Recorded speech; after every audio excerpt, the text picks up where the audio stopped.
बहराइच में मंगलवार को दर्जनों की संख्या में एकत्रित हुए भारतीय कम्युनिस्ट पार्टी के कार्यकर्ता और पदाधिकारियों ने जिलाधिकारी कार्यालय पहुंचकर जमकर प्रदर्शन किया और राष्ट्रपति को संबोधित ज्ञापन सिटी मजिस्ट्रेट शालिनी प्रभाकर को सौंपा। उनका कहना है, भाजपा सरकार के दबाव में स्टेट बैंक ऑफ इंडिया चुनावी बॉन्ड का विवरण लोकसभा चुनाव से पहले नहीं देना चाहती, ताकि चुनाव के दौरान बॉन्ड के जरिए भाजपा बेशुमार पैसा देने वालों का खुलासा जनता के बीच न हो सके। सुप्रीम कोर्ट के आदेश अनुसार चुनावी बॉन्ड का विवरण इलेक्शन कमीशन को 6 माह तक देने के लिए आदेश हुआ था। समय सीमा समाप्त होने के 2 दिन पहले SBI ने 116 दिनों का समय मांगा। इस बात का भरोसा नहीं किया जा सकता, जिस बैंक का सारा काम डिजिटल हो उसे चुनावी बॉन्ड का विवरण देने के लिए इतना समय की जरूरत है। इसका सीधा मतलब SBI सरकार के दबाव में है। सरकार चुनाव के दौरान अपनी असली चेहरे को बेनकाब नहीं होने देना चाहती। उन्होंने अपनी मांग को रखते हुए कहा, भारतीय कम्युनिस्ट पार्टी की मांग है, लोकसभा चुनाव से पहले चुनावी बॉन्ड का विवरण चुनाव आयोग के जरिए जनता के सामने होना चाहिए। सुप्रीम कोर्ट के आदेश का अनुपालन SBI द्वारा न करने पर मामला दर्ज हुआ। सिद्धनाथ श्रीवास्तव, जिला मंत्री, भारतीय कम्युनिस्ट पार्टी, बहराइच, उत्तर प्रदेश। क्या मामला है? मामला ये है कि 2018 और 17 में माननीय मोदी जी ने कानून बनाया था कि पारदर्शिता बनी रहे तो चुनावी बांड के जरिए चंदा देने की बात कही थी, कानून के रूप ले लिया। वो चुनावी बांड जो SBI को अधिकार दिया गया था, तो उसमें 90% चंदा जो है भाजपा को गया।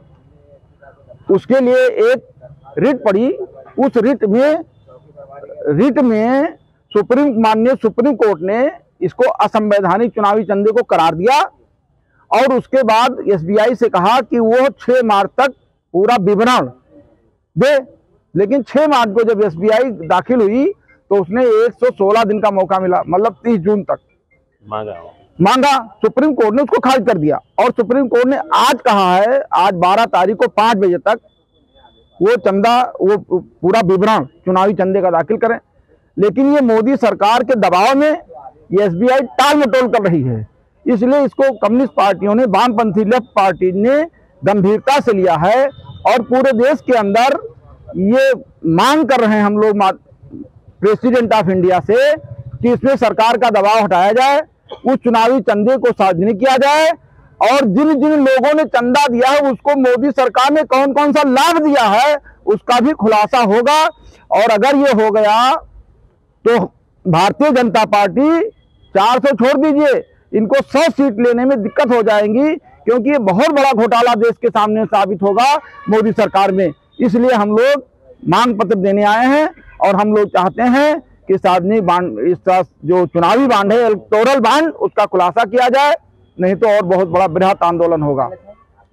अन्यथा हमारी पार्टी तय करेगी, हम लोग और आंदोलन करेंगे, धरना देंगे, जेल जाएंगे, लेकिन इसका खुलासा हम लोग कराएंगे।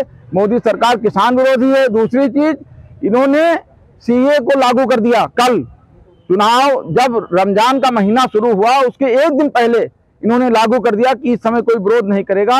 और ये कानून जो है देश के नागरिकों के लिए खतरनाक है। इस कानून को भी वापस करने की मांग हम वामपंथी लोग, कम्युनिस्ट पार्टी के लोग करते हैं।